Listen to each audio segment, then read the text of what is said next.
I'm Yeah, gonna so just just look into the. spectate off me, and the player in it that's on our team is Muse Law. Alright. The stream just went up though, so the stream heard that.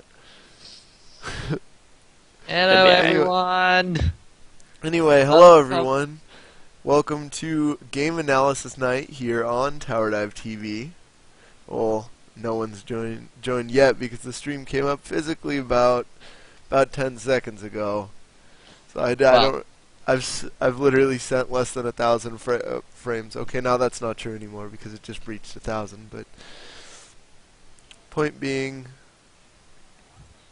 yeah, we're gonna do game analysis night. And what game analysis night is it's the night where, similar to casted games, however, we're mostly going to be focusing on plays and analysis of players and what they do, and how they react to certain situations, along with their item builds and how their items kind of correlate with what different players do at different stages of the game. Maybe we'll even throw a little bit of opinion on what we think would have done better, but that's generally lower opinions than Diamond ELO because we're not Diamond ELO. And with me today, I have joining me is it's Mysteriopolis. it is. Okay. Woo! How you doing, guys? Mysteriopolis is on the scene. By the way, hello Oni. Oh, is Oni watching us? Hey, Yes. Oni. Quick shout out to Oni in the chat. But we're going to get into this game right here, and this is going to have some members of the actual Tower Dive TV Pro team. Um, It's just one, remember? It's just one. what do you mean, just one member? Well, I Just one of our members from our pro team playing in this game currently. Oh, okay. For some reason, it's not. I can't spectate you. There we go. Took like. For some reason I can't actually log on to League, so Well, here we are Give going me- into this game. The player in question will be Muse Lol. And as you can see, he did choose to take Cleanse on just, I guess we'll focus a little bit more on Muse than a little bit on other characters. But we do have a Jarvan MF. Oh, we come right into, oop, wrong one right there. There we go. We are coming straight into the game. Just a quick look at different builds and picks that the different characters picked up. Top lane, we do see that top lane Jax versus that Singed. Both very, very strong champions. However, Singed a lot more lane staying power and a lot more of a bully than Jax, especially coming onto late game like this. And it seems like they did have a Nidalee mid too, so again that's going to give them a little more roam. So especially since Singed is pushed up so far. As you can see, she did just make one of these said roams there. In the jungle, it looks like it's going to be a Xin against the jungle Jarvan here. Mid lane is going to be Zed versus Nidalee. Zed building a little bit tankier than I normally see Zed. Zeds tend to be a little more glass cannon than that, getting a brutalizer and then maybe getting some defensiveness, but you do see tanky Zeds kind of coming out every once in a while. And it actually ends up working out, especially if you still have that decent amount of burst damage. You see Zed just waiting. There you go, he picks up a kill right there, but he still has a decent amount of damage, has that cutlass and a brutalizer, so you could technically build those into one of two items, and that's either a Blade of the Rune King or a pretty much a Black Cleaver, which both are good. Are you in the game yet? I'm loading in as we speak. Alright. I just need to see. They're all summoning, so I'm guessing I've just got to come into the game now, but Yeah. I'll be there when I am officially in, and I've just seen Zed double kill. So that was interesting. Yeah. So I was waiting till you got in so you could actually help talk with me about it. But what do you That's think? cool. I wanna go over the picks of this game a little more. And what do you think? I guess the team comp ideas here, or what do you think the lane people had an idea in lane matchup? So I guess we'll start with top lane here. Top lane? Okay, so obviously we've got two interesting picks for the top lane. I think we've got a Jax versus a Singed. Now, Singed, very tanky AP sort of builder. Generally goes with the sort of the bulkier of the fight. He's the first one to run in. He's the first one to take all the damage and try and take out as much CC as he possibly can and survive while supporting his team as possible. Whereas Jax, more of a tanky bruiser, more of the guy who try and picks off any of the squishier targets in the back row. So these are two interesting picks to pit against. In the late game, Singed will probably top the Jax just because he just gets a little bit more tankier than the Jax could probably deal enough damage. But Jax, as I said, is not really the one to pick on Singed. He's more of the guy who picks out the squishier targets. So in this sort of thing, I think they were going more with the fact that they were going to rely on Singed to be the tank for this game, and they're just going to rely on the Jax for the other team to be the guy to take out squishier targets or clean up a fight if a team fight breaks out. Yeah, definitely, and I love to notice that Jax does have that Hexdrinker in his inventory. He does. It means he was trying to counter the plays of the Singed, because it's probably obvious that Singed, he knew that this Singed was going to cause a little bit of a problem for him, so he picked up that Hexdrinker just to repel as much damage from that Singed as much as he possibly could. Oh, I'm sorry, that Nidalee just failed her hop over there, but very true. And Singed picking up a tier probably got that fairly early, as it is almost completely stacked at 20 minutes into the game, so he probably did get that fairly early, and he did opt for the Rylai's. Rylai's, a lot of people say that it is a good item, and a lot of Singed players say, you know, it's not a good item. I hear both arguments there, but why do you think that people think it isn't a good item? Which item was that, sorry? Rylai's. A Rylai's Crystal Scepter. Now, Or why do you think it's good on Singed? Now, as I said before, Singed is a tank. He's not the guy who does damage, he's the guy who takes the damage and takes as much punishment while surviving and supporting his team. Rylai's is basically just that. It gives him the health to be tanky, and it gives him that extra bit of damage so he can support his teammates a little better. People think Rylai's isn't a good item because, well, it's health and AP, but it doesn't benefit to mana. Wrong. It's still good because it's providing tankiness for roles like Cho'Gath and Singed, as well as giving an extra bit of damage for some of their abilities. Very true, and to me, at least one of the most attractive options about Rylai's to a Singed player is not only does it give it's still a tanky item and it gives you that little bit of extra damage, but it just offers a lot of slow. So when people are chasing Singed, it makes him really hard to chase down, as you can see. Yeah. It took about 4 people there top lane to really shut him down. If Nidalee wasn't there, he would have gotten away. But that Rylai's offering a good amount of slow, and as for the arguments of why I haven't heard it's not very good, I mean, it does offer some health, but getting an item like along the lines of like, I'm trying to think of one of the items, but some item that has a lot of mana, like Iceborne Gauntlet or something along the lines of that. Getting one of those items alternatively would give Singed health as well as a plethora of other stats along with it. So, well, people generally I've heard just because it scales with Singed a lot better, and Iceborne Gauntlet also has a pretty big slow attached to it. So. I say, well, people generally tend to pick up a Rod of Ages before they pick up anything else, and that generally is why people kind of turn down the Rylai's, because they position damage over tankiness. But with Singed, he's got to keep his tankiness while getting as much damage as he could.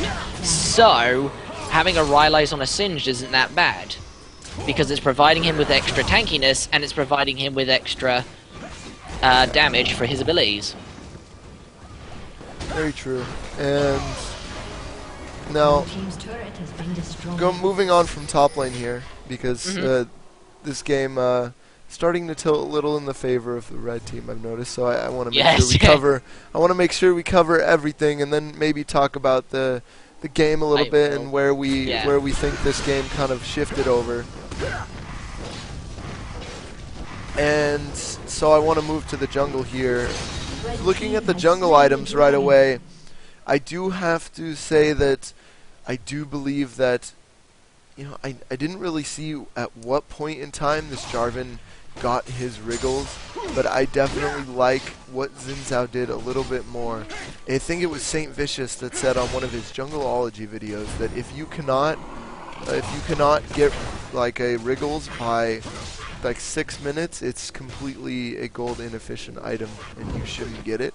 And I really like what this Xin ended up doing. He got his Madras, which is become very common just to get Madras and stop, and he got the Locket of the Iron Solari. It's not only a really good item to support his team, but it provides a lot of defensive stats.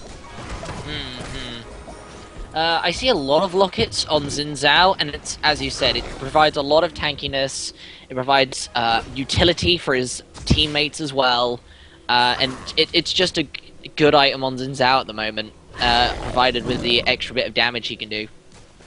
Yeah, very true.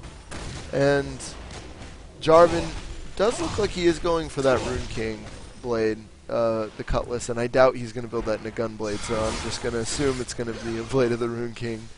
So, Because Jarvan totally needs that ability power if he picked up that that flag Extec damage. Gunblade. That flag damage.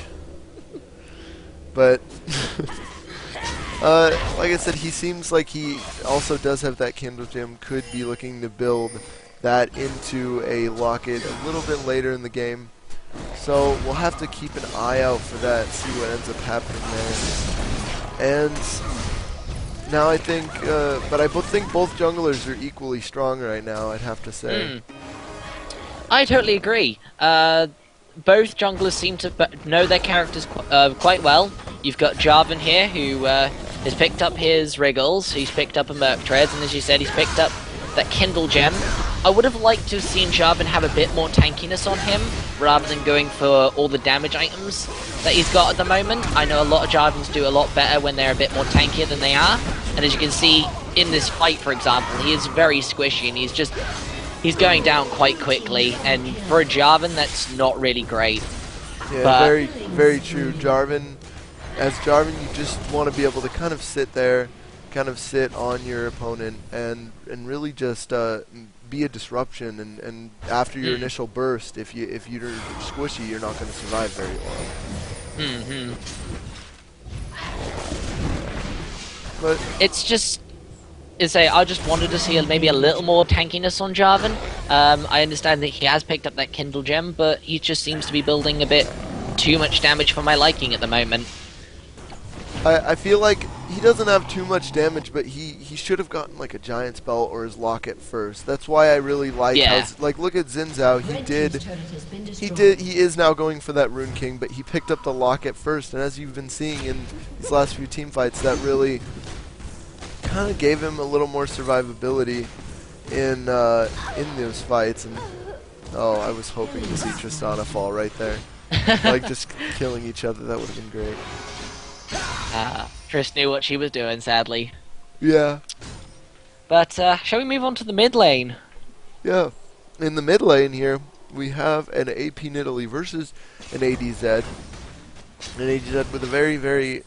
I'd have to say the build's been working for him a lot this game. Not so Glass Cannon, but more of a hybrid, and that's really let him live through pretty much almost every team fight. And even 2 team fights ago, he just tanked the tower in mid lane literally the whole fight. And unfortunately, he did die, but his team ended up picking up 3 kills.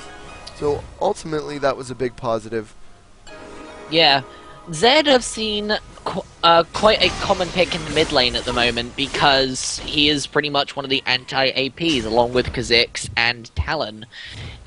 Putting him in the mid lane just gives him a lot of farm, giving him a lot of strength against most opponents. and it just it's showing. You can see he's getting all his damage items. He's got quite far now. He's got his Warmogs. He's got his Bilgewater. He's got his Brutalizer. He is going to be building into, I believe, his Blade of the Ruined King soon, as well as some other items. He is Yeah. pretty far ahead right now. Yeah, Nidalee does have some pretty good reactioner items. She did have a Dorn Shield. Again, we joined the game a little bit too late to see when that was picked up, but obviously a pretty good item when you'd want to survive probably some bursts like Zed's in the early game. And she did end up getting that Seeger's Arm Guard. Obviously another really good choice. And Nidalee still does a lot of damage here, but there still are, you know, I'd say Zed currently is slightly more useful. Seems like this fight, though, so far the blue team actually probably not going to win this fight. Let's see, but No, they're doing as best as they can, but it seems quite a bit of a poke fight than a actual team fight, and it does mean that Nidalee's the only one left because of it. She's going to try and go for the Singe, but no. there's the Locket going to be preventing the Ignite damage, which is very Yeah. good on Zin's part, noticing when, you know, just waiting that long in a team fight to use it. I mean, he could have used it earlier and prevented maybe some damage on all 5 members, but that was a good time to use it, if any, so... Indefinitely. It's just showing that the Xin seems to know exactly what he's doing with his item, and that's a good Xin Zhao player. That's a good Xin Zhao, timing all his stuff at the right moment for when it's crucial to use it. Blue team's turret has been I think that's destroyed. really a good any character, Yes, knowing really. exactly when to use your stuff. But it just really, in general, just your active items, knowing when to pop them, generally just shows a good mechanical skill, I think, and a good grasp of the game in general. And with that, we're going to be moving on describing the bot lane here. Ah, yes, the Misfortune in Leona versus the Tristana and Sona. Now, one thing I want to note already here is the supports. They have different active items here. Sona opted for an earlier Shurelia's, whereas Leona seemed to has opted for that early Locket. Jarvan already having a Locket, but that's going to be 2 Lockets coming out on the blue team. Slain the dragon. What do you think of this? Like, what benefits do you think each items bring, and I really, you know, just what benefits? It do you is a think little bring bit so far? confusing to see 2 Lockets on one team. Red team's However, turret it's has been not. destroyed. I'm not against the idea of it. In fact, it's quite an interesting idea. It's showing that they do need a little more protection against this team. So although they're having good team fights, in fact they're not really having good team fights. They're losing their team fights. So maybe having 2 Lockets is a way of being able to repel this, being able to defend their team with 2 types of shield from 2 different characters Red team's to prolong their dying for a bit longer. So maybe this was the choice they were going for here. Yeah, definitely. And as you notice, the Shurelia's in the last few fights has been really, really useful in just engaging these fights. She hasn't used it yet, but actually it looks like the blue team... I'd say Leona just used her Locket just there to protect her team, which was really nicely used there, especially when Zed went straight onto that Misfortune. Oh, here's Singe now getting those home guard boots. And actually, I think this might even net him a kill with the home guard, but no, Nidalee's going to do a really nice flash over the wall there. But home guard boots definitely good at this stage of the game for the red team, I guess, especially because their base got pushed in. And now blue team making a Baron call, so we're going to have to see if they're going to be punished by this because, well, there are 3 members of the red team here, and the blue team is pretty low, even though they do have more members. And there's Maybe not the- Jarvan's Locket. Or no, that was Leona's again. Jarvan still has his Locket. And again, like I said, Jarvan didn't even use his Locket. Oh no, there it Jarvan went. had just used Just his used Locket it. just then in that fight to save as many people as he could. Did in that it fight. go down on Misfortune? I did not see. I think it did. I think it did. Okay, well then I think she just got too heavily bursted down for it to matter, though. Well, I do have to say the fact that you know the 2 lockets over the Shirelias, which they now have again anyway. So Leona does pick up that Shirelias, but the 2 lockets does provide extra shielding, and I do believe that these do stack just fine. Yeah, they can be stacked, and it's 50 plus. Yeah, it's about 200 damage per locket per person. So ultimately, with both lockets, you're preventing approximately 4,000 damage. If my no, 2,000 damage. My bad. My math was wrong. But you're preventing about 2,000 damage in a team fight. Now, that's a lot of damage spread out, you know, over 5 people, of course. But that's still a significant amount of damage that, you know, could let them get just enough damage to take a red team member down faster. They do have 1 locket, however, I'm not really sure if that's going to be, again, they're just going to have more shielding. It's... I'm going to have to take us. I'm going to take us back quickly to what we were discussing earlier about the bot lane. Now, I want to just quickly discuss the difference between the 2 supports. As you can see, for Leona, these 2 supports are quite different in what they do. Leona's more of a tank, as a bit like Singed in the fact that she can take a lot of damage, she can take a lot of frontal assault, while providing as much utility as she can to her teammates. Whereas you've got the Sona, she's a little different. She provides utility, she provides healing, and she provides speed buffs in general, but she's not tanky. She's not the person who gets involved with a fight. She's the person who stays back and supports her teammates. Definitely, especially after her armor nerfs a few patches ago. And that's very unfortunate. But that was a good move by Singed there. That was a very good move by Singed. That home guard boot is paying for himself. He's blown a flash, and there was just a kill right there. But literally, going back to what you were saying, I agree completely, especially after Sona's armor was nerfed and her armor scaling was toned down a little bit. That definitely made her a little just more of a utility bot, just kind of spamming her spells and you know, kind of keeping in the back and using a clutch ult. But Leona definitely can dive in there, especially because she has that W. That W obviously giving her, you know, tons of armor and magic resist. It gives her 70 bonus armor.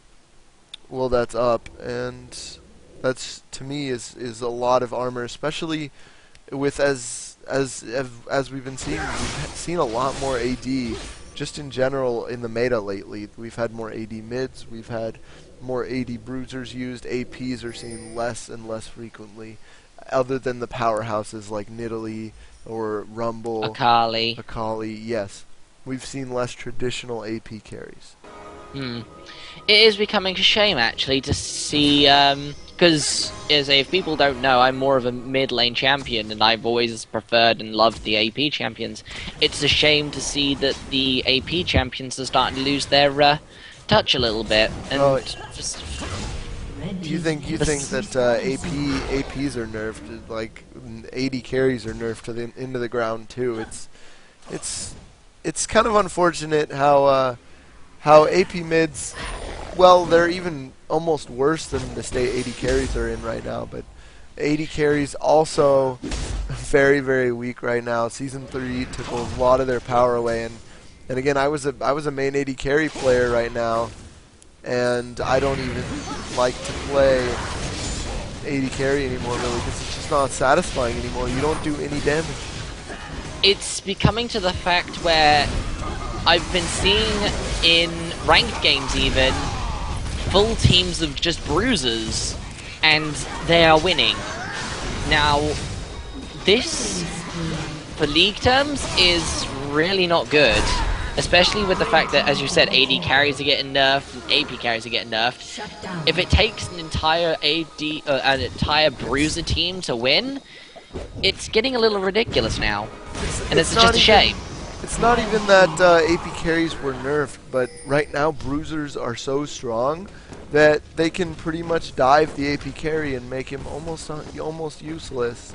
You know, in that fight, he just can't burst someone who has like 3,000 health. down, you know, at 20 minutes into the game. That's not something that really an AP carry has the power to do. So we're seeing less and less traditional APs. Destroyed.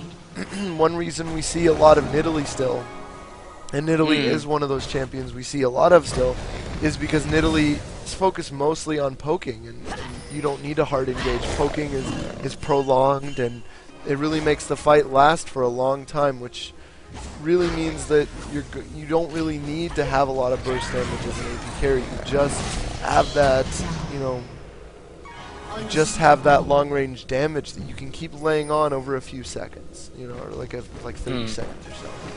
Yeah. And I entirely agree with that.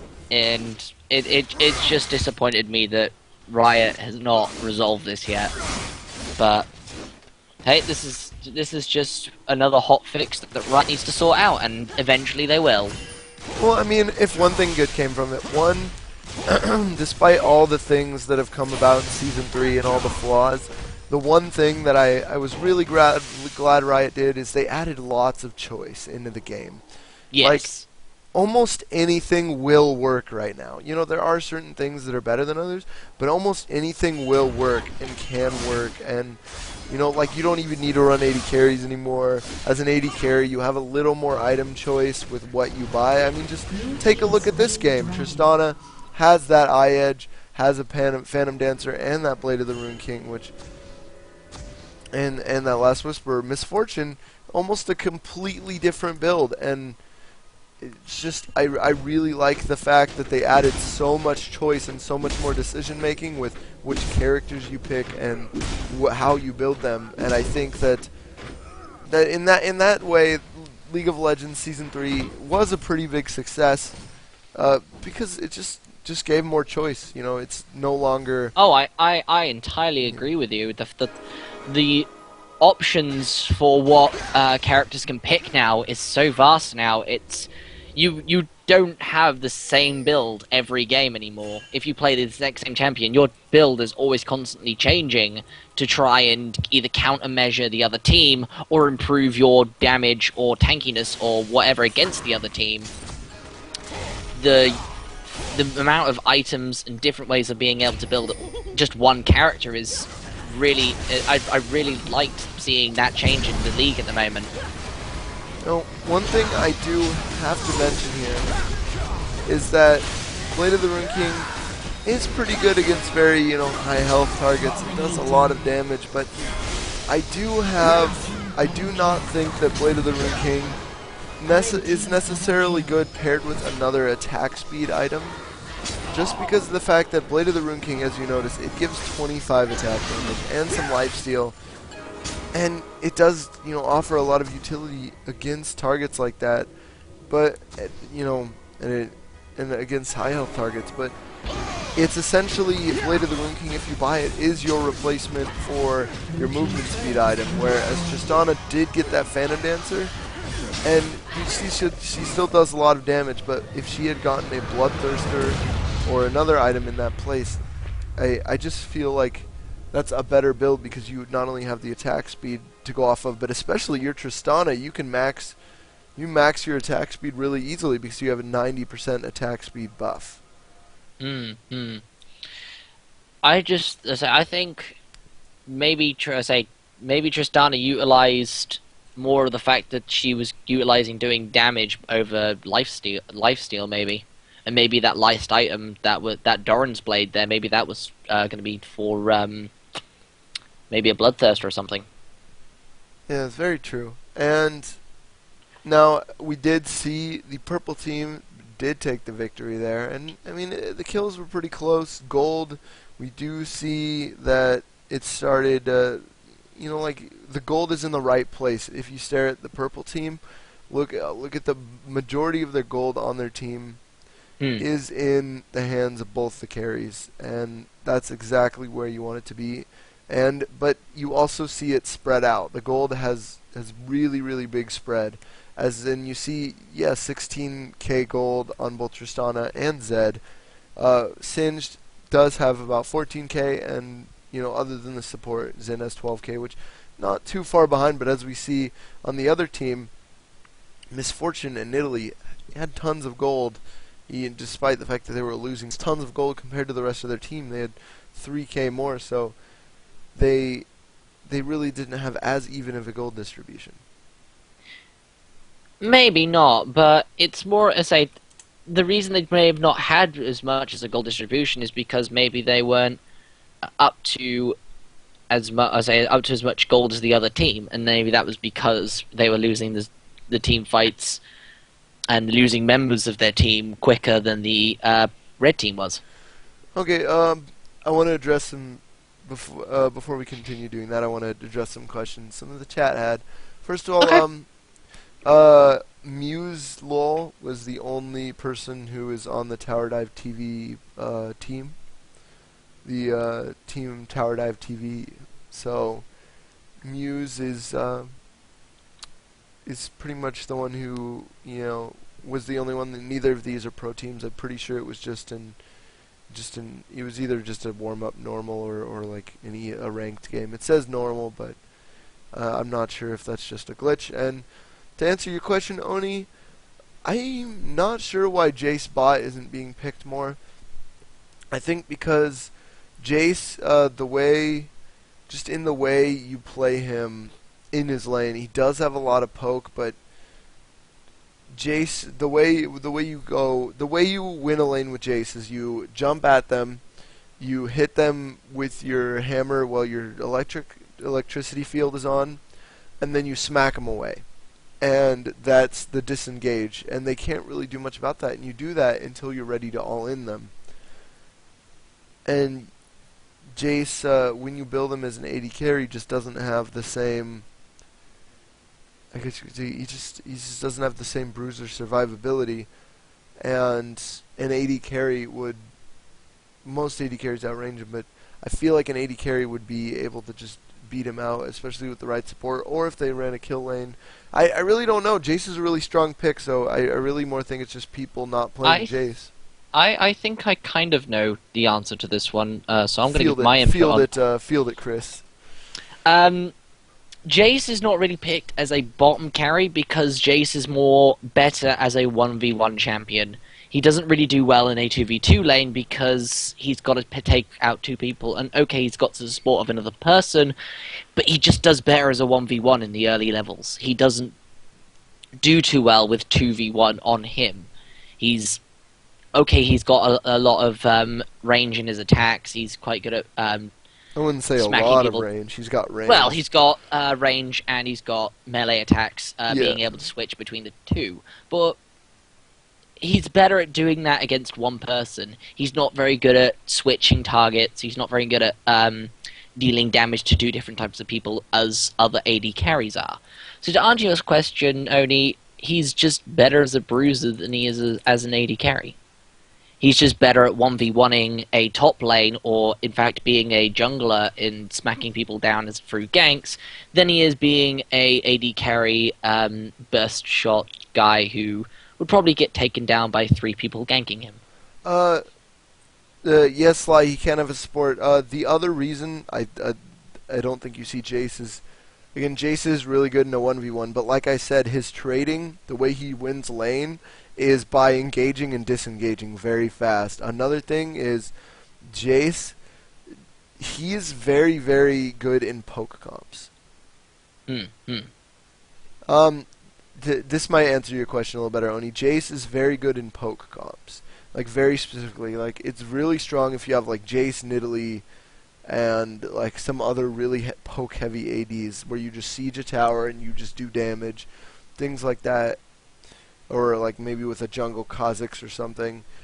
But that's where Jace excels. And not everyone runs a poke comp. So I think Bruiser Jace bot with the support wouldn't be the worst idea. But then again, AD carries, even though they are heavily nerfed,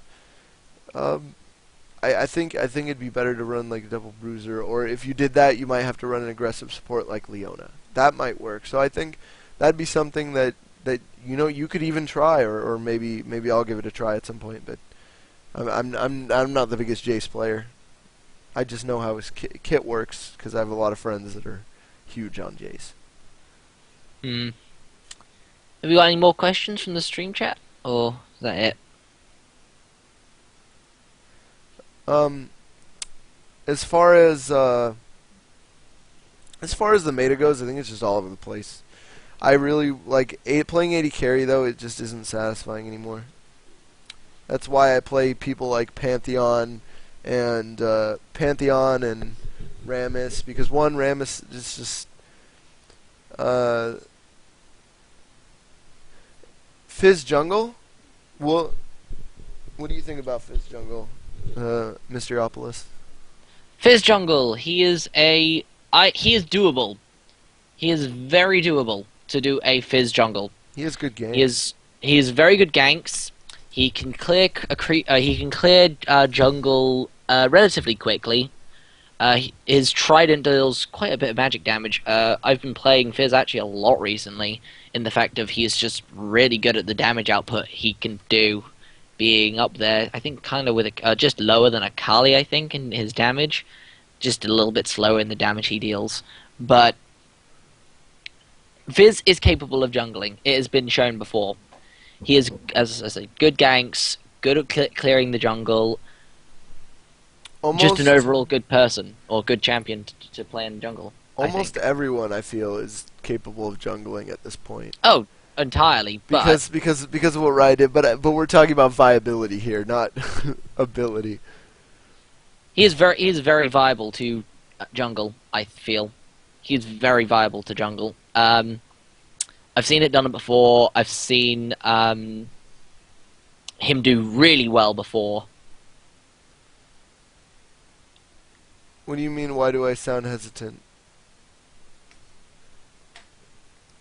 Or are you talking to Simon? And if talking to me. I don't. Is he talking to you? I don't know. If Yeah, I pause, it's because everything that we say. Oh, he's talking to you, Simon, but or not Simon. No, Simon. You're the other British guy. Simon's the other British guy. I think when we have our SimCity server, I'm going to name it Mysteriopolis. Because that sounds like it could be the name of a city.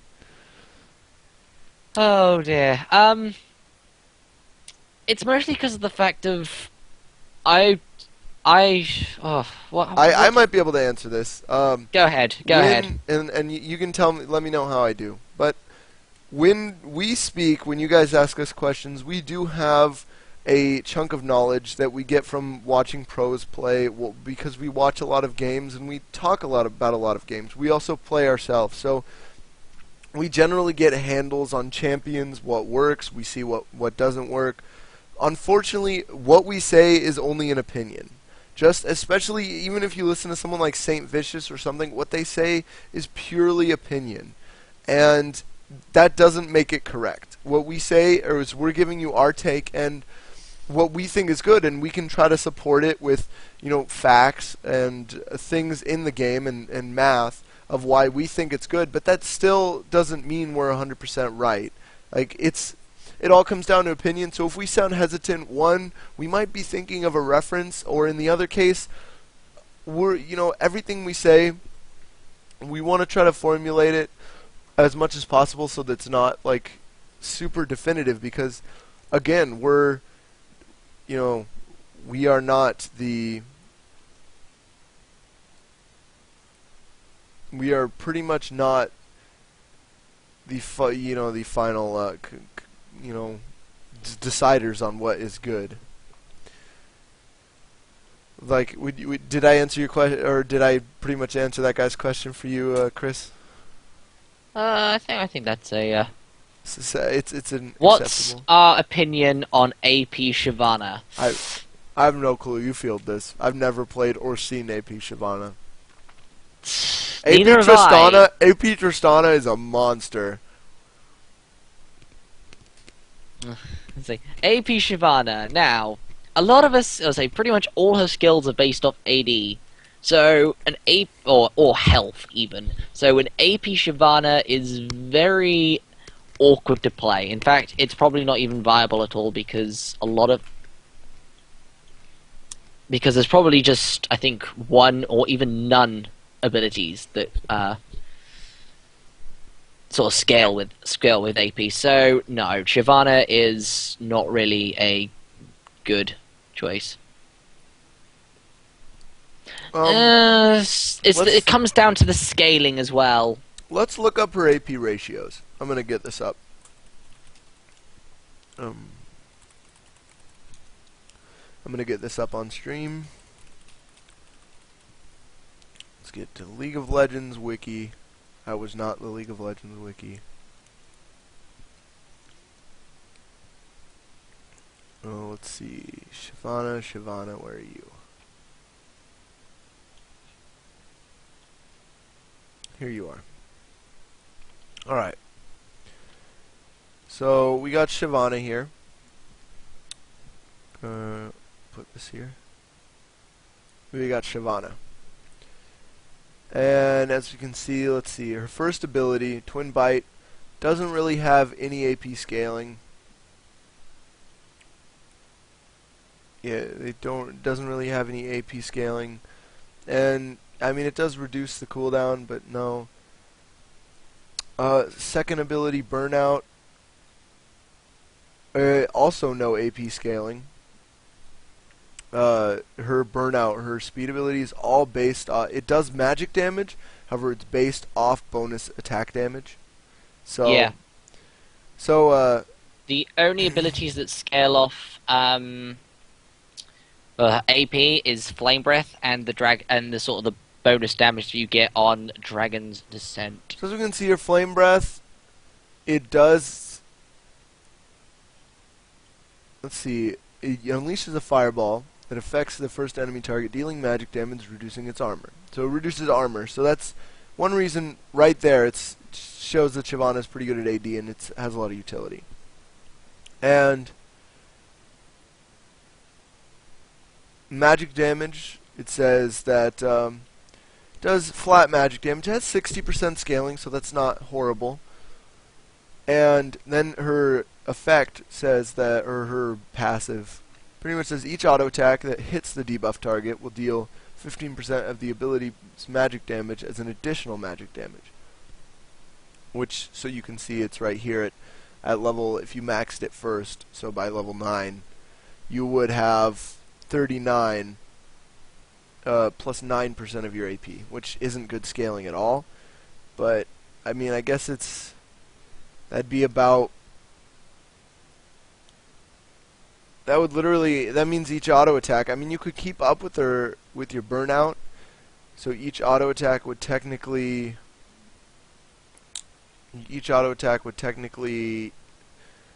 be doing pretty well, actually. I mean, let's assume, let's see, you still do attack damage. So let's say you just have about like 80 after armor. You do 80 damage plus extra magic damage. So I guess AP Shyvana, I'd like to see that. I'm curious now. I think you'd run attack damage or attack speed and ability power. That's what you need to run to make it work. Because maybe some cooldown reduction in there. Lilandry's might be good. Maybe some cooldown reduction. And her Dragon form has 70% AP scaling, so that right there, it does 400 magic damage. But and it would make her Flame Breath hit everybody. So say you had 400 AP, 70% of that would literally, you do about 600 damage or so after magic resistance. In my opinion, I just don't think it'll work because all her abilities just do better with scaling and utility wise with her being an AD. But obviously, I've been proven wrong before. I think one of my most different experiences with doing a champion differently was Skarner when I did we did this really weird game where each opponent opposite you, because it was a 5v5, had to choose an ability and so you weren't allowed to scale up that ability. And for me, it was my Q. I couldn't use my Skarner's Q, and obviously, as you know, Skarner's quite a bit heavy on his Q. Is that his AOE slash Crystal Slash? Yeah, his AoE sort of slash, the one you normally grab. So I knew Grab at level for a 20. so I knew for a fact I couldn't do Hi. an AD Hello. Skarner. I couldn't do a Skarner that would revolve around his Q. So I'd have to rely on my W, my E, and my ultimate. I looked at the scalings of all of them and realized that I could try and pull off an AP Skarner. So, to my surprise, it worked. The damage was... Out of curiosity, not that bad who at are we all. debating? Okay, we're debating AP Shyvana, but Nibbles, you know what I'm going to do? I'm going to spend the next week or so. Nibbles, I'm going to spend the next week or so getting the correct runes that I would need for an AP Shyvana, which are more attack speed and whatnot. And then next week, I'm going to try and stream and see if I can make her work. Because I don't think it would be as strong as AD Shyvana, but... well, it would of be course, interesting but to see, maybe. it would be interesting to see, Yeah, so... I'm I'm going actually seen to it. I'm going to specifically buy those runes and stream it on the Tower Dive TV channel for you, Nibbles. I'm going to do you a favor I was- for that. I have seen it, and it would require attack speed runes, but Oh, definitely. it's doable with the malady, with the new malady. I'm definitely going to get attack speed runes, maybe some bonus ability power and armor because I'm still going to jungle her. So I'm gonna literally have to go figure that stuff out, but it'll be interesting to see. Wait, what game are you in, Saki? We're not in a game yet. We're waiting for Kesper to start. I'm gonna move this thing away from here now. Get back to the League client.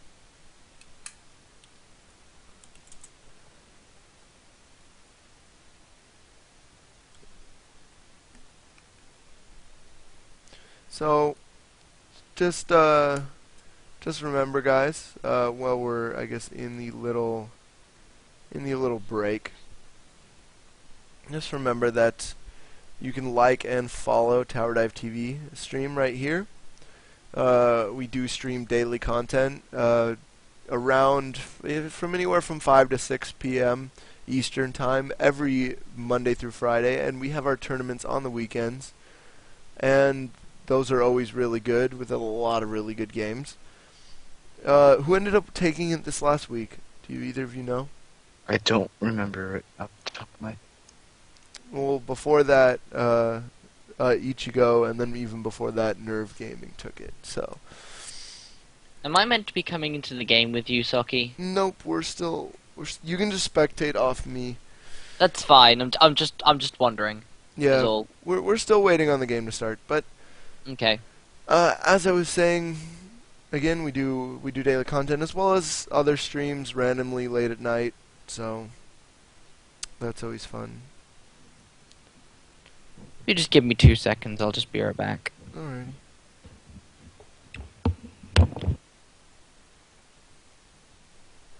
Well, you can follow me on Twitter at Sakimans, and don't forget, follow Tower Dive TV on Twitter at Tower Dive TV is the at. I don't know what you call it. I know you say hashtag when AD Lulu Top used to be really broken. Right when Lulu came out, it was really, really popular. I think Void Boy was kind of crazy over it for a while. Thresh top when he first came out too. Yeah, Thresh Top. Well, yeah, but no, these very popular.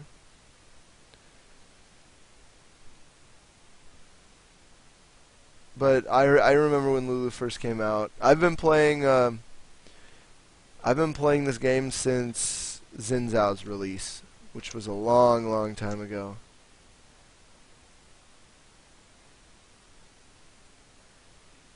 I would have to agree that AP Lulu mid would have to be the strongest non-support placement for Lulu.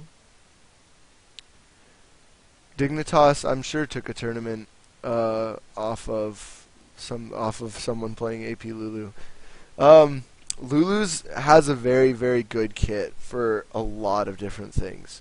She has a disable, she has a slow that also does a pretty decent amount of AP damage. She has extra auto attack damage for a good harass, both pretty much in any lane. It's good for support because you can harass then, and her ultimate is just oh, by the way, you're tankier, and it's a knock-up. So if they all dive one member of your team, you can Lulu ult that member. If you're AP, that's a lot of health. Yes, very true. In general, I really think that Lulu's just in general like just a good champion. I really don't have anything much to say about Lulu. I don't play her too much myself. Back when I used to play AD though, Lulu, and I'm pretty sure she still fits in this little area. Lulu is a very safe and aggressive pick at the same time. Like she has both elements tied to her kit, both defensive and offensive elements. Similar to how Ezreal has his lane, he can play incredibly safe or incredibly aggressive. Whereas if you pick someone like Caitlyn in the bot lane, you're pretty much saying, I need to go aggressive early or else we lose. Or if you pick someone like Kog'Maw or Vayne, you kind of have to wait it out a little bit and keep up pressure and just kind of play oddly defensively or else you'll lose.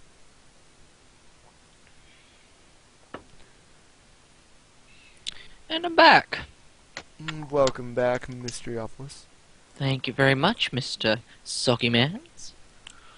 We're going to for casual games night tomorrow play SimCity. Do either of you have it? I Have do what? not. SimCity? I do not I have don't. SimCity. Okay. Are you gonna do it on your own then, I'm guessing? Well, yeah, I'm gonna make a server and give invites out to the community of people to join the server. That'd be cool.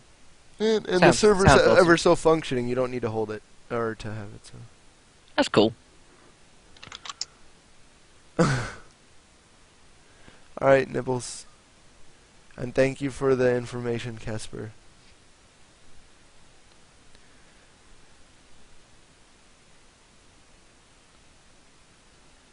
No, Nibbles just left Sky. Nibbles will be back in a bit. Alright,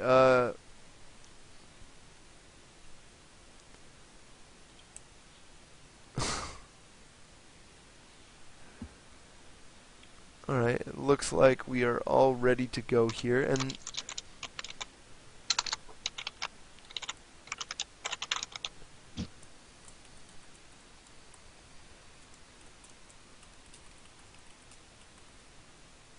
oh, never mind.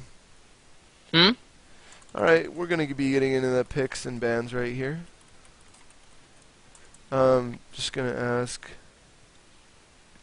Oh, okay.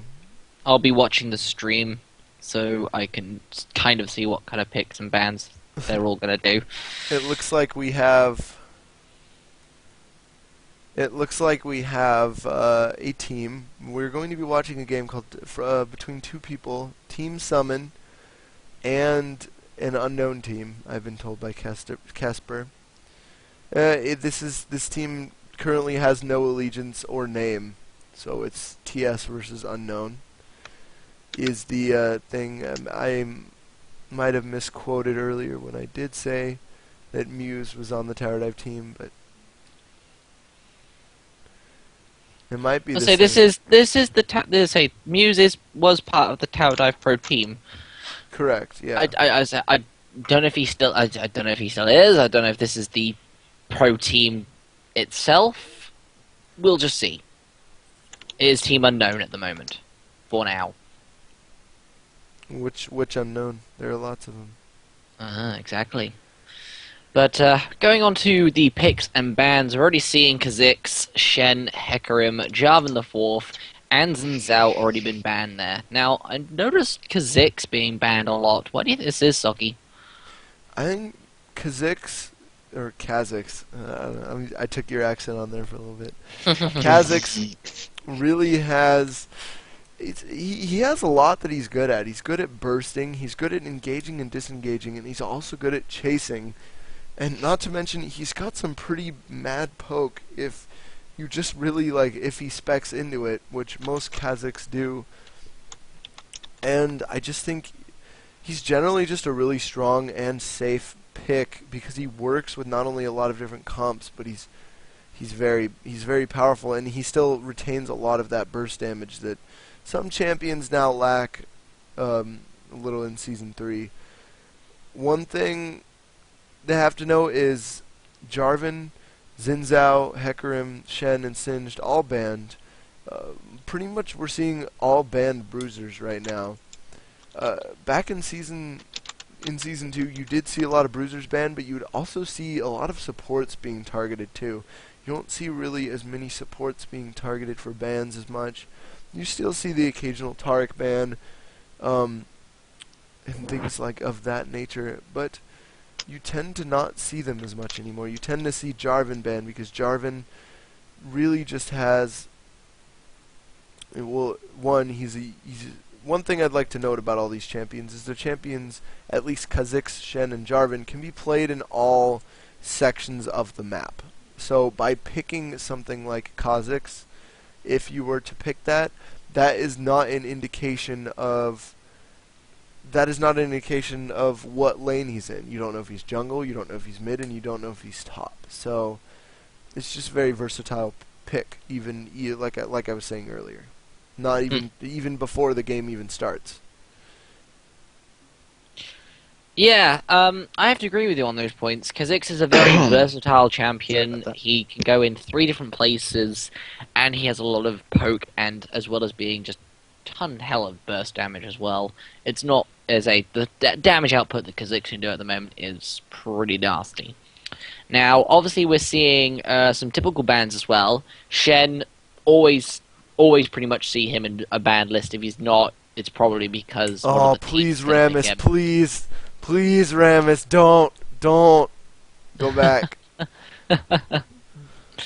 Zoki wanting to see some Rammus play there, but Shen, obvious reasons why he is banned. He uses a. Let's say he's God, I've lost my words there. I'm sorry there, guys. He's very versatile at getting around the map as quick as possible. He's got his ultimate.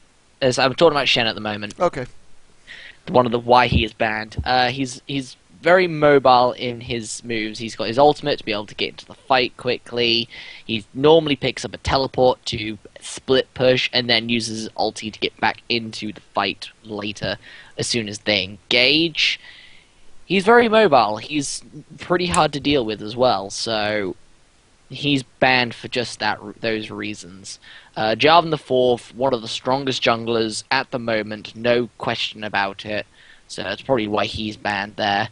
Hecarim, another quite strong jungler, very also quick at getting around the map because of all his movement speed buffs that give him extra damage as well. So that's not nasty. Xin Zhao, we've discussed a bit about Xin Zhao last game, in the fact of how good he is, how much damage he can do, and picking up a locket early is very good on him when he's a jungler as well. He also does this as being a top lane. So kind of like Kha'Zix, he's a very versatile champion, as in he can go in like 2 to 3 different lanes. And Singed, again, one of the picks that you kind of see in some bans. He's pretty hard to deal with. He's incredibly tanky. Gets a lot of health off some of the AP items, Rod of Ages and Rylai's being the big 2, since they also give him damage on his poison attack as well. I'd like to address a question in the chat, and just for those of you people who watch the VOD, just or at least a statement in chat. Oni pointed out that he doesn't like Jungle Kha'Zix because he, well, I'm going to use his words, is a mana whore, and the blue buff should go to the mid laner. now, I actually think that's a very valid point, but there's something that that's just something the team needs to keep in mind when doing picks and bans. For example, if you have a very mana heavy jungler who's going to need to take the first or second blue buff, of course late game, even late game, sometimes a jungle, whoever is the most mana intensive cooldown reduction intensive, will probably pick up that blue buff. But one thing that they can do is they can plan accordingly to this. Send someone like TF mid, or send someone like, like an energy champion, like a Kali mid, someone who is not going to need that blue buff, because TF does have his cards, a lot of mana sustain, Akali has energy. There are ways to make it so if you do run something like Kha'Zix, and you need to give him the first 2 or 3 blue buffs, he's not going to be as hurt as he would be without,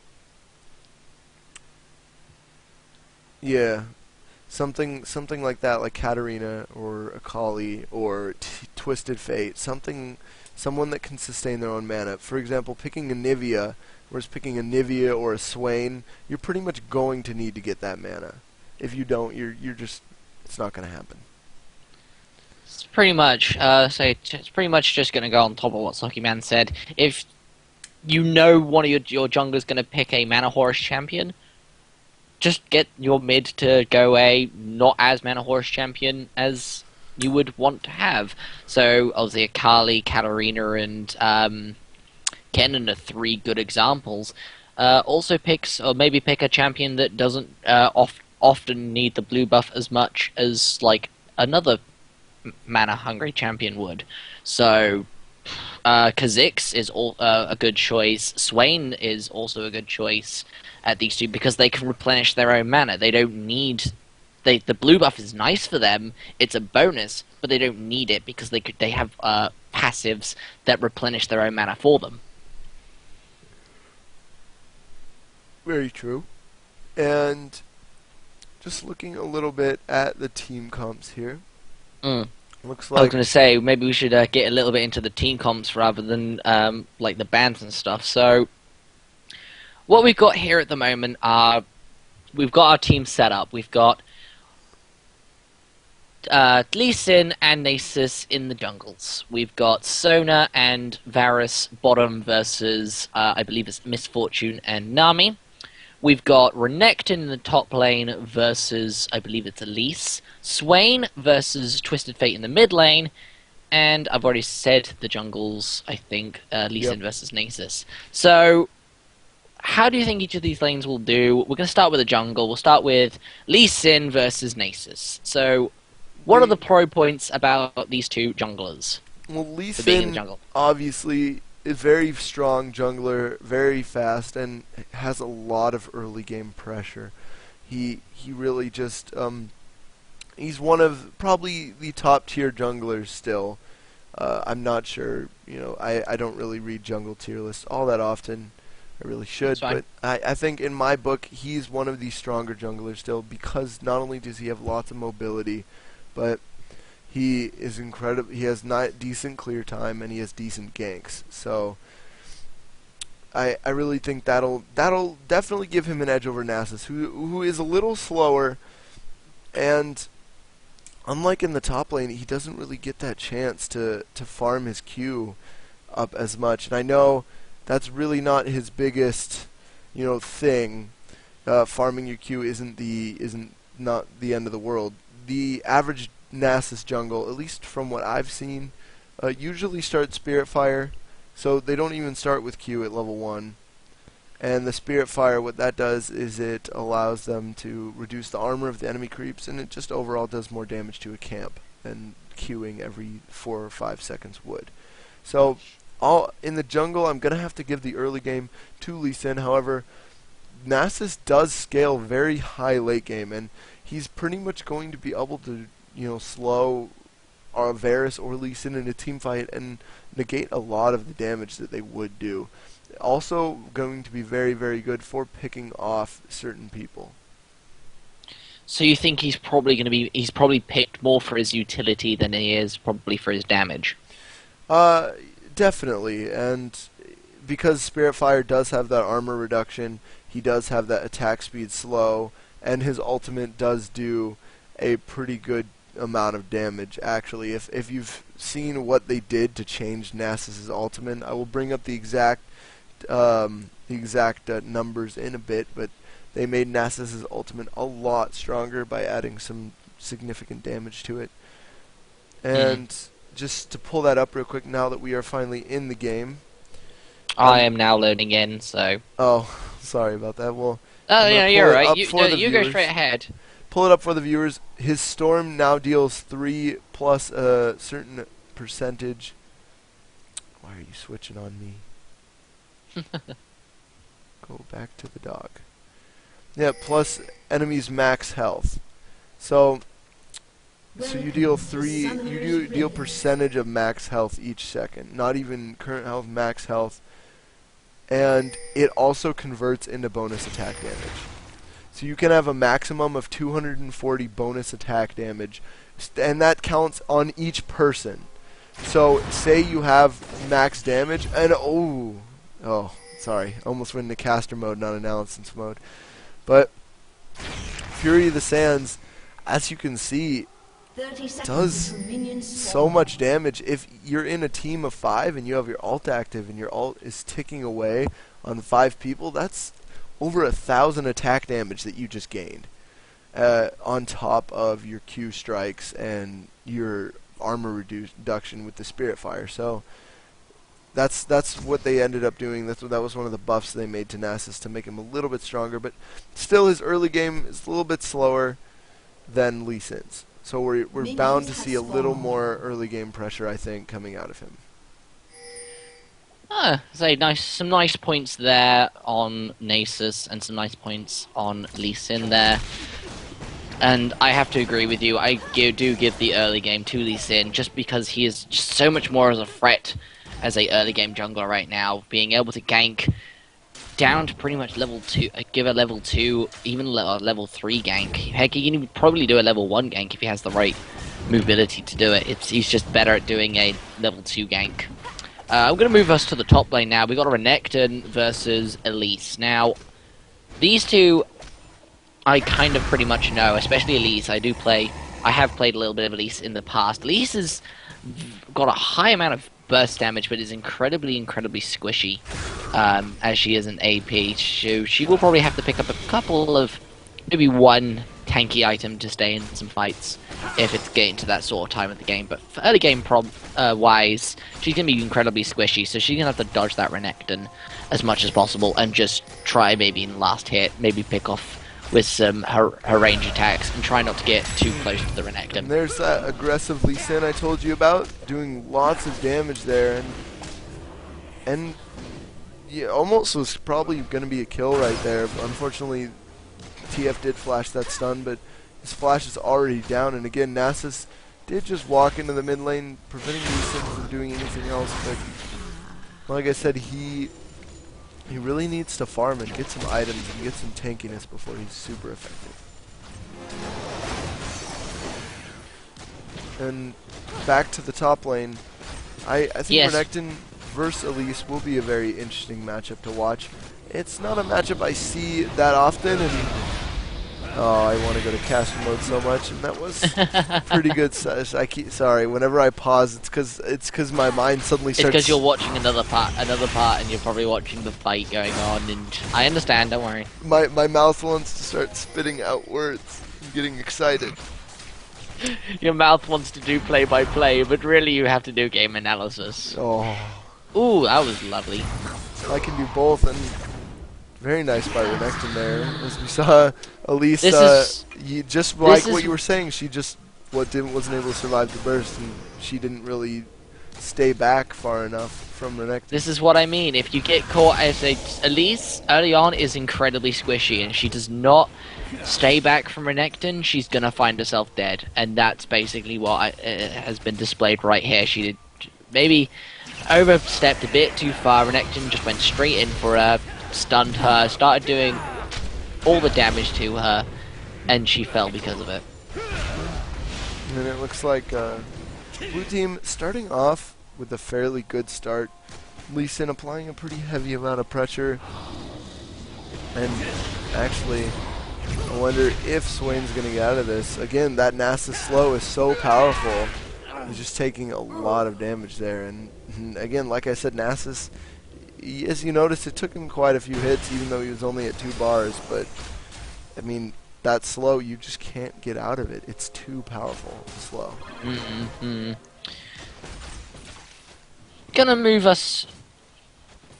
I think we've talked. I've talked a little about Elise now. I'm gonna talk a little about Renekton now. Renekton, very, very strong bruiser AD, and this is what we were going back to from the last game, saying of how strong AD bruisers are. Renekton is a perfect example of this. He is so strong right now. He's got a gap closer, he's got enough damage to back him up, he has AoE on his ultimate, he has a stun, and he has pretty much a wide variety of items to back him up as well. Renekton is a true perfect example as to why bruisers are so strong right now.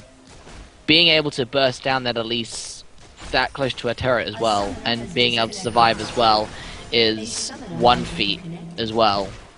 What do you think about Renekton?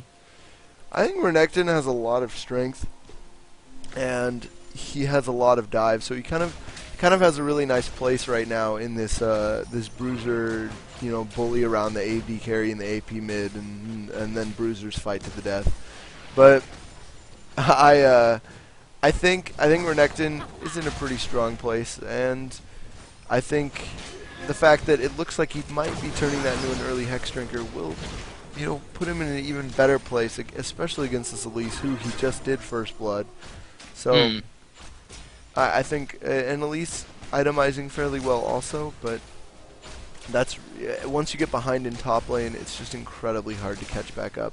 That is the most snowbally lane of pretty much the whole league. If you get behind in top lane, it's really hard to catch back up. I just said that. I just repeated what I said. I think. It's fine. It's fine. But I think don't worry too much. I think we can move back on to mid lane here, though. Mid lane Indeed. is a TF versus a Swain. Swain, champion I've seen a lot more of in the past few days than I've pretty much seen in the past year. So, but Swain always has been an incredibly strong champion, in my opinion. Swain is one of those champions that is really, I find, underestimated. He has a lot of damage beneath his belt, but that's not what makes him so commonly picked recently. As we said, we are in the meta where health is the best, and Swain gives that. Swain is a very tanky AP middle, and that's what makes him so good. That bird form giving him additional damage, giving him a little bit extra armor, I think, and magic resist. Am I right in saying that, Rotsoki? What? A little bit of armor. Let's say a little bit of armor, magic resist from his ultimate. I believe. Oh no, that is a least. Just confirm that for me. I don't want to just make clicking on the accusation. wrong thing. No, I don't think he does. Oh no, fine. No, that's fine. But he does have he does get his life steal though. Yes. He is incredibly tanky. That's what I was trying to go for. I was trying to remember why his bird form made him incredibly tanky. That's because of the spell vamp coming from his birds as well. And you can just build him quite like a tanky AP, and he still does really well. He's just one of those champions that works that way, which is pretty damn nice, in my opinion. I agree. And TF, on the other hand, again, very squishy AP, but can deal out quite a lot of burst damage, can deal out those cards of his, can deal quite a huge ton of damage when he starts getting some items. I've known from experience that TF's blue card can deal quite a significant amount of damage when used, especially if you combined it with the wild cards. Yes, for those of you who don't know, blue card is the highest single target damage card in TF's kit, obviously, and it gives mana, so it's really good for just putting down some solid damage on an opponent. Another thing that I would like to note is I really hope that Swain goes for Azania, because not only is Azania a very good item, but coupled with Swain, because his ult is not channeled, what will happen is Swain will continue to heal in the middle of a team fight, so Zanya physically heals him. One thing I always liked building on a Swain as well is actually a Spirit Visage, because it gives him extra tankiness, and it gives his spell vamp on his ultimate a bigger increase. So having a Spirit Visage on a Swain is also quite a interesting but nice item to have on him. Very true. I think that would definitely benefit them in this game because they do have double AP comp right now, and Nami also does a little bit of AP damage, so that would not be the worst item to pick up. It would sacrifice him some damage, but greatly increase his survivability in team fights. I believe he definitely would need to, and if he did get that and a Zanya's, that would definitely cover him in the armor area as well. Zanya's giving quite a significant amount of armor. So Yeah. between the two of those items, it would pretty much cover most of his tankiness, and after that he'd pretty much be free to build Rabadons and other items. But it looks like he has opted to get Chalice first. Chalice, still a very good item on him. Again, he's very, very mana heavy, very, very mana reliant, so we're going to have to see how Chalice does. Again, see Swain barely living through the amount of lifesteal he got in that fight. And overall, that fight just wasn't the best for... Nope, not going to live. Double kill. I think that fight just generally wasn't the best for the blue team. And so they managed to pick off the Nasus there, but their positioning wasn't the greatest in that fight. They found themselves incredibly split up, especially by that bottom turret, which managed to get Misfortune a double kill and Elise a double kill. Especially since Renekton's been denying Elise for quite a while. This is not good, because it means Elise is now getting back into the swing of the game. Definitely. It did allow Renekton to farm top a little bit, though. I'm not sure if he's going to be able to get this tower.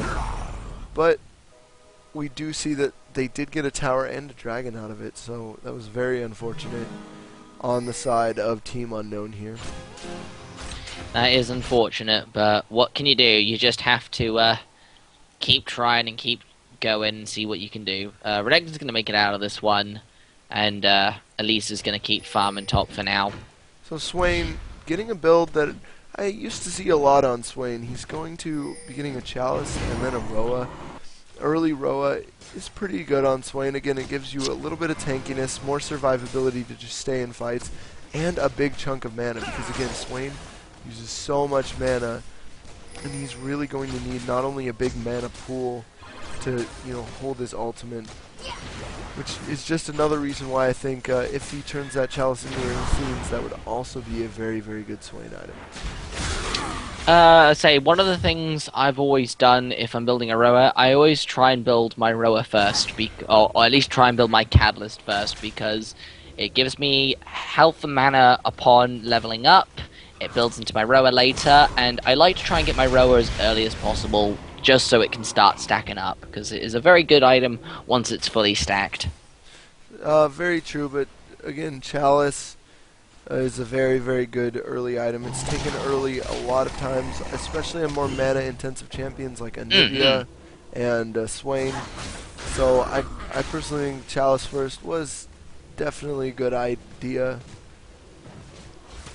going against TF. Oh no, I don't disagree that Chalice was a good idea. I'm just in this scenario, I think Chalice is a great idea having first, especially since they have got quite a lot of magic damage on their team. They've got the Elise from top, and they've got the TF burst damage from the mid lane.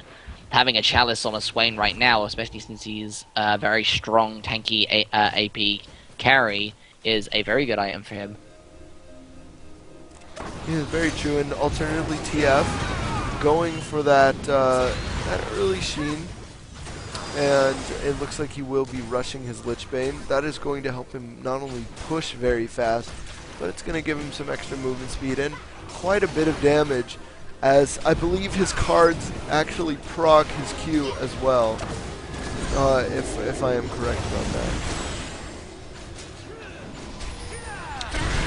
There's a little bit of a team fight going on the bottom here. Just analyzing this team fight right now, the like blue team is doing incredibly well in just kiting these guys around. Although MF did come in at the end there and pick up a kill, there is a lot of good play by the blue team in the fact they were just kiting them around this bottom turret here, and that was very clever. Yeah, very true. Oh, those wildcards almost got a lot of damage off. And very, very nice by Lee Sin, but He is gonna get picked up by Nami right there. It's a good thing at least that he got picked up by Nami and not Yeah, this- something like MF or Nasus, because if he got picked up by Nasus or MF, that wouldn't be good. It's a lot better to be picked up by the enemy support than it is to carry all the jungler. Yeah, getting killed by the support, never a bad thing. Well, okay, it's a bad thing, but it's the best of a bad situation. So, moving on to analyzing the lanes again, we've finished mid lane. Let's go to the bot lane. We've got Varus Sona versus Miss Fortune and Nami. Now, I know for a fact Nami has been picked quite a bit recently because of her utility options as a support. Sona, I haven't seen her as much anymore. She's still a very good support. She's still very good in what she does, but I just don't see her as much as maybe Nami or Thresh. Well, Thresh I see like every game. Exactly. Because Thresh, very, very, very strong champion. Very strong support. He's very strong support, and he's got great damage too. He's probably one of the highest damage support, if not the highest. So that just makes him another reason to pick him, because you really, really win lane really easily with Thresh. He has a few second disable and then a knockback, and if he's level 6 at the time, he also does have his ult, which is almost like a stun. I believe it's like a 95% slow. So one thing I do want to note is the fact that I believe Blitzcrank wasn't banned at all in this game, and no one picked him. Blitzcrank being another very strong support character in most kill lanes. Blitzcrank, to me at least, it's not as viable of an option anymore. After his nerfs, he just doesn't have the same dominance, and one rocket grab uses about a third to a half of your mana pool. You really don't have a lot of choice and a lot of options, and that was just really nice by the red team there. The Sona ult was very good. Catching all of them out, however, right before the Sona ult went off, they did just the right amount of CC to chain her there long enough so that they could pretty much get back. And blue team, though, seems to be losing so far. They are at a slight gold disadvantage, trying to hold on to that, but I've been noticing for the last few team fights that they definitely are showing a lot of dominance here, and I feel like they had a pretty good idea for their pick, and that, well, Lee Sin does have a lot of utility and is bringing a lot of utility. I feel like Nasus has generally just made more happen all over the map. Indeed, indeed. Red team taking quite a bit of dominance in this game. That jungle Nasus showing a lot of presence at the moment. Actually showing a lot more presence than what I think both me and you predicted. Having quite a bit more utility and damage than even I thought he would actually have. That Spirit Fire doing its toll, that Wither doing its toll as well, and even repelling Lee Sin in some of his ganks. Yeah, definitely, and as we can see, if we just take a quick peek at all the items at about 20 minutes into the game here, we do see that Renekton did get that have a giant spell. He does have the Merc Treads, which isn't a bad pickup considering Elise has a stun. It will shorten Nasus' slow. TF has a stun, and a lot of people just definitely have some sort of disable on the red team. So that's very good that, you know, he did pick up the Merc Treads, as you can see. He is the only one other than the 80 carry tech boots too at the moment, though. So we'll have to see what they end up buying when the time comes. Swain did get that Roa, and we do see Lee Sin might be building to a Locket next as his next item, because he does have that Kindle Gem, and he did not end up building the Wriggles. He just opted to keep Madrids and keep it, and get a Sightstone also, because that increases Lee Sin's mobility by a lot. And if we just take a quick peek at the blue team's ward coverage here, they can see pretty much everything. So I'm just moving over to the blue team's vision right there. The blue team has immensely good vision right now, so they pretty much know, they can pretty much see the whole red team right now. Alternatively, Sona not really sure what she's going to, just generally as the 2 support items yet. And Varus opting to go with that Blade of the Rune King as his attack speed item, getting some early attack speed and lifesteal, and now he is going to be buying a BF sword, going to be building it into either a Bloodthirster or an Eye Edge, so we'll have to see what that ends up turning into. I want to just talk about the Blade of the Rune King quickly. Blade of the Rune King is a really strong item at the moment. It provides damage, it provides lifesteal, it provides attack speed, and its 2 unique passive and active are just incredibly good right now. And I see a lot of AD carries picking this up instead of maybe an Infinity Edge. And there we go, as we saw the strength of the red team there. Nami's ult just kept them all in Misfortune's ult. Well, they took down to about half health. Unfortunately, the only person who's fallen so far was actually a member of the red team who just overextended and repelled to the wrong target. So, despite that really good chain of ults, they really had nothing to follow it up there. So, we did see that. I like the fact that Renekton's got Home Guard boots now too. That's a very good item right now. Yeah. I was listening to an interview from I was listening to Doublelift talk on his stream at one point, and he was explaining why he said he finally got why Home Guard boots were so good, and he said because it's an investment. It's if a reason to get Home Guard in the early game is basically to get back to your lane faster, because like if you get it around the mid game, you're essentially securing yourself farm that you wouldn't have had previously. So Home Guard boots almost pay for themselves.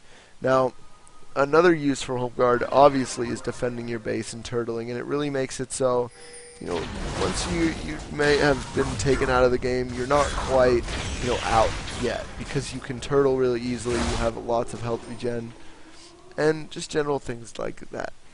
I just want to point out now, earlier on I was mentioning of how squishy Elise was and how, like, late game when she gets tankier and starts building a bit more, she'll be a bit better. And this is exactly what I mean right now. Elise right now, okay, she got caught out by 5 of them for overextending, but that's 5 people. That 1v1 between Renekton and her, she was actually winning, whereas before she wasn't, because she's managed to build a bit more tankier, she's managed to get some health up, she's managed to start becoming a bit, increasing her damage output as well, and this is now becoming effective against Renekton and other teammates. Definitely. And with that, we should move on to looking at the red team's items from about, well, I guess a few minutes later. But as you can see, Elise, like you said, a lot tankier right now. Has a giant spell, has a Sunfire, and even has the item that gives Magic Pen ability power and a little bit of health there, which is really good. Nasus providing even more tankiness for his team, picking up an early Bulwark, which is a good item on Nasus, because Nasus is really the guy you want in the center of their team, in the center, and just kind of hurting everybody. You don't really take Nasus to be, you know, an anti-carry, and it looks like they might look to They stopped a Baron, actually, to try and pick up the blue team there. Blue team were trying to engage, trying to stop them from getting the Baron, but purple team knew this was coming. They immediately pull out their Baron fight, and they immediately tried headed off the blue team, which they did. So it was a good call on the red team's part, I think. I will say it is the red team, because we are in color line. Yes. But going back to the items, Nami picking up a tier. Why do you think Nami picked up that tier? Because I've been trying to think. Nami tends to spam her abilities a lot. There is a reason for this, though. She tends to spam her abilities a lot because not only is she providing utility, each of her spells, if it hits an allied champion, it gives them movement speed, and that's good. giving your teammates movement speed to either get away from a fight or to even push yourself toward a team fight, or to even push yourself or push you or your teammates into a team fight, into an engagement or initiation. That is a good reason for her to spam her abilities, and for that reason she picked up the tier, because she knew she was going to be spamming her abilities. She knew this was going to spec up maybe a tier, and that means she can pick up late Archangels, which will go into a Seraphs. Very true. I also note that her mana cost for her abilities are fairly high, especially her ebb and flow. I believe her ebb and flow was about 130 mana. Yeah, her ebb and flow is a whole 130 mana, which is a very, very high costing spell. Yeah. So that's another reason why you pick up the tier, because not only are you spamming those abilities a lot, you need the mana to cast those abilities, to cast them as much as a Nami would do. And I feel like we're going to start seeing dancing over objectives a little more here. Both teams, other than TF, have grouped up. And one thing I noticed is that, yeah, the top lane is pushing incredibly, and now TF's ult is down. So something could happen here in the next, few minutes, because or the next minute or so, because TF's ult is down, because blue team's top lane was just pushing really hard. Renekton obviously split pushing while all this is going on. This was a clever tactic by him, because he knew that the rest of the team was trying to repel a dragon. They didn't do successfully, so they might as well try and get something to compensate for it. And Renekton's choice in this was to try and go for the top lane. Okay, he didn't get the tower that he was intending to get, which was the second tower, but at least he did some damage to it, which is a bonus still, which is something. Yeah, very true. One thing I want to point out with a lot of with Renekton at the moment is he's building very, very tanky at the moment. He's building to tank the other team. Now, I'm a little bit disappointed in this, because I know Renekton is a bit of a bruiser. He not only takes the damage, he dishes it out back. So I'm still waiting to see where his damage is. Well, as you can see, Renekton only has 100. He only has 100. No, it's Nasus. I don't know why it's switching so fast. He has 150 AD, and he still has a decent amount of scaling and damage. Renekton having very high base and pretty decent scaling, to the point where he almost doesn't need to build a lot of attack damage items. He doesn't need to build glass cannon in order to do that. But I would like to maybe see a Maw, or I would like to maybe see, a Blade of the Rune King or a Black Cleaver, something along those lines. I'd like to see a Black Cleaver or a Blade of the Rune King. I think Black Cleaver does really nicely on a Renekton. A lot of the bruisers these days build either a Blade of the Rune King or the Black Cleaver, because of the amount of damage you can get off it. Very true, and you can see Nami did pick up an Oracle, so this is the stage in the game where you really want you really just want a lot of ward control, especially because Baron Dance is going to happen sooner or later, and eventually we're going to see Baron Dance, and there goes Sona being popped almost instantly. The blue team seems to have all their wards on the top lane and none at the moment in the bottom lane, which is a shame, because the purple team, I think, seems to know this and are utilizing this perfectly. They're making all their fights and plays in the bottom jungle as more than so than in the top jungle. Yeah, very true. Blue team, though, as you can see, both, well, actually, yeah, two members still have their sight stone, so they naturally still have a lot of wards on this map.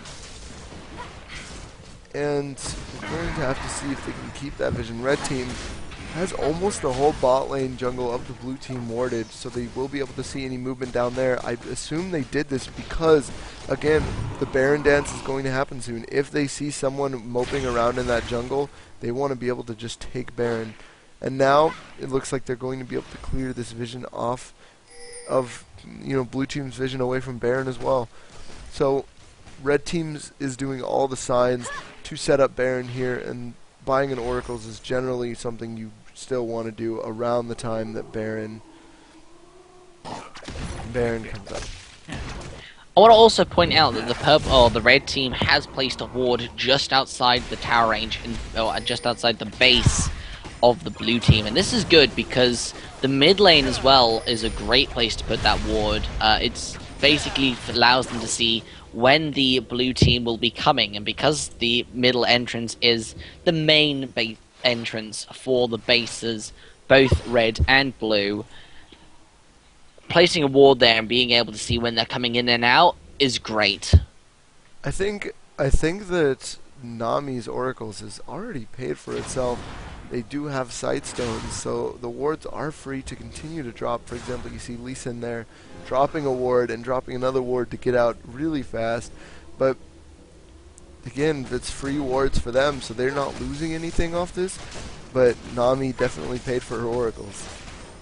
I think she paid for her Oracles a little while ago, just because of the amount of wards she's been clearing. She managed to clear 3 wards in that top lane. All 3 of the wards were cleared. And a couple in the bot lane. And a couple in the bot lane, yes.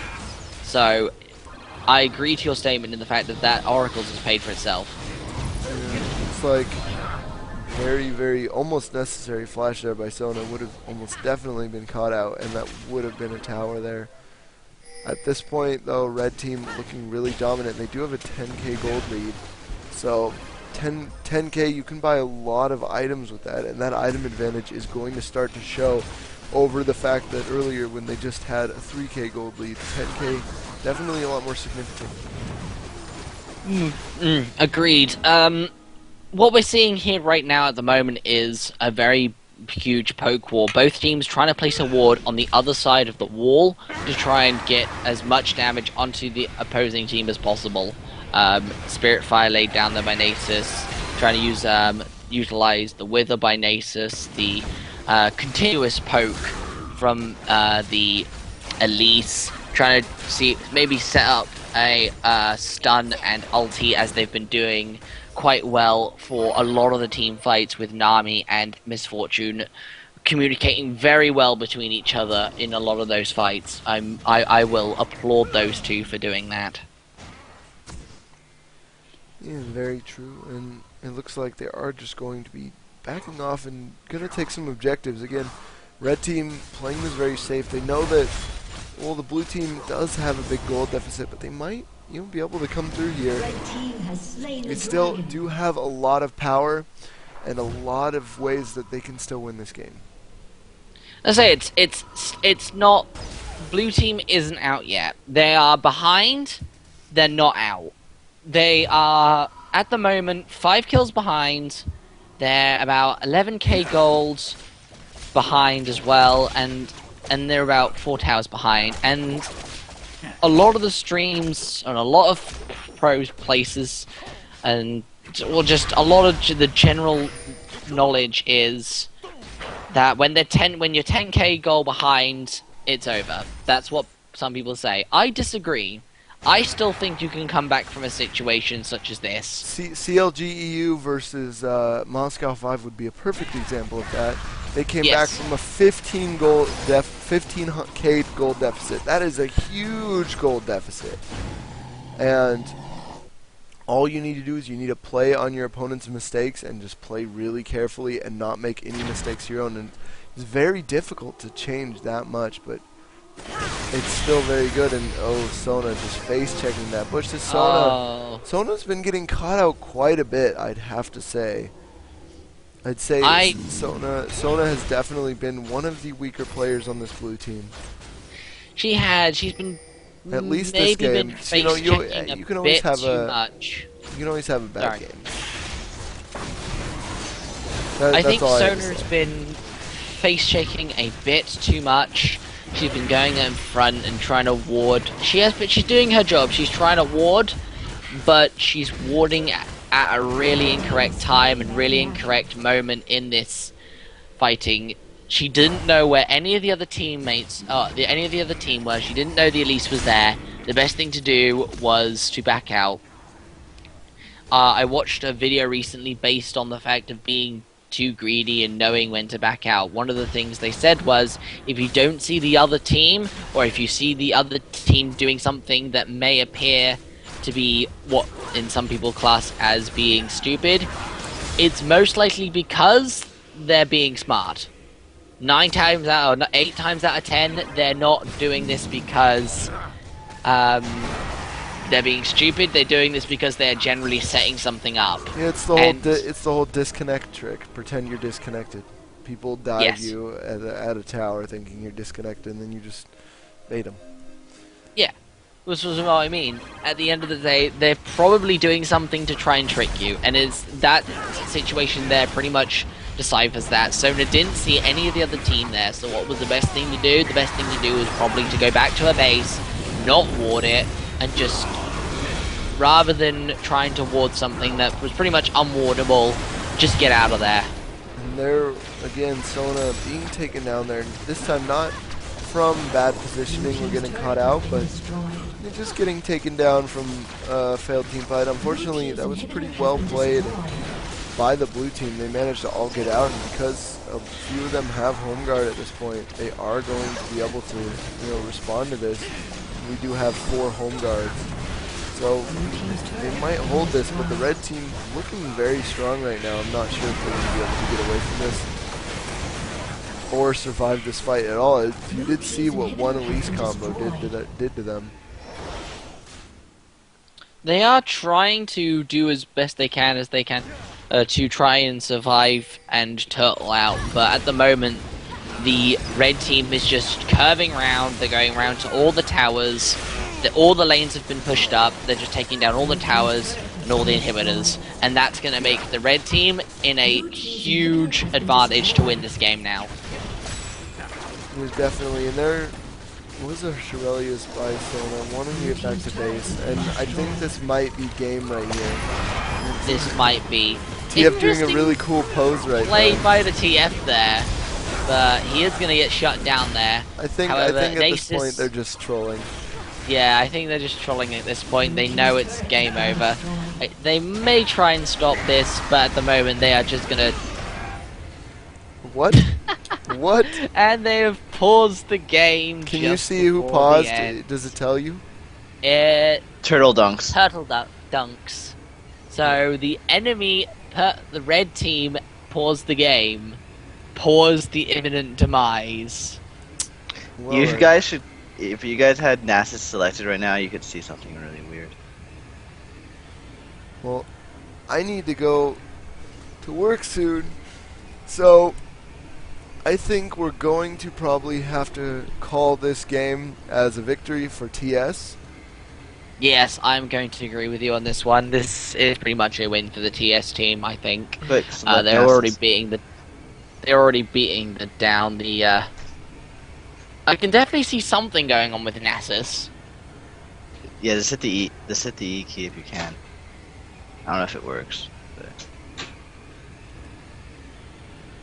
Also, His spirit fire is like 0, 0, 0, 0, 0, 0. Yeah, and his siphoning strike is 1, 1, 1, 1 at the moment, but I can't tell.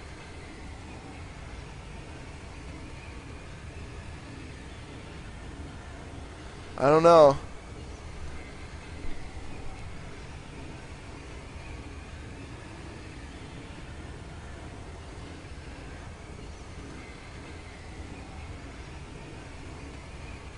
Hello? Did Hello. I lose my Yeah. co-cast? I didn't No, lose him. you didn't lose your co-cast. I'm still here.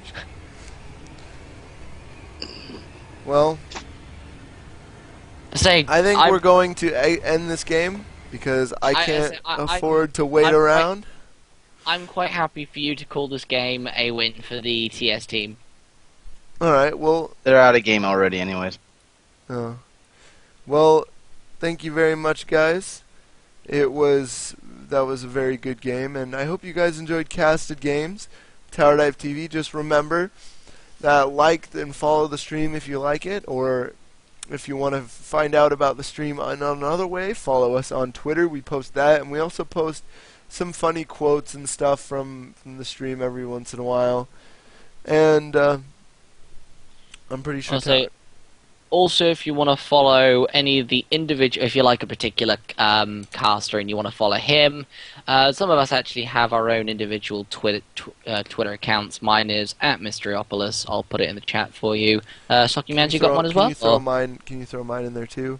Of course, man. Mine is @Sockymans, and yeah, I just say personal musings, and I put quotes from my stream up there, and things of that nature. I just put whenever I'm casting on there at the moment. I may put some other stuff on there. Yeah, I haven't decided yet. I usually post once or twice a day, and I also have a new I have a Facebook page too that has some likes as well. But that will be all. I need to go to I need to go to work. My other job. This was. Would you like me to exit us out then? Go ahead. Be my guest. This was the Game Analysis Night introducing the recently official confirmed new pro team against TS. We have not got it named yet, so we'll get back to you when we do have it named. But this was the introduction of the new pro team. We hope you enjoyed Game Analysis Night. This is Mysteriopolis along with Sockymans. Signing out for tonight, guys. Hope you enjoyed.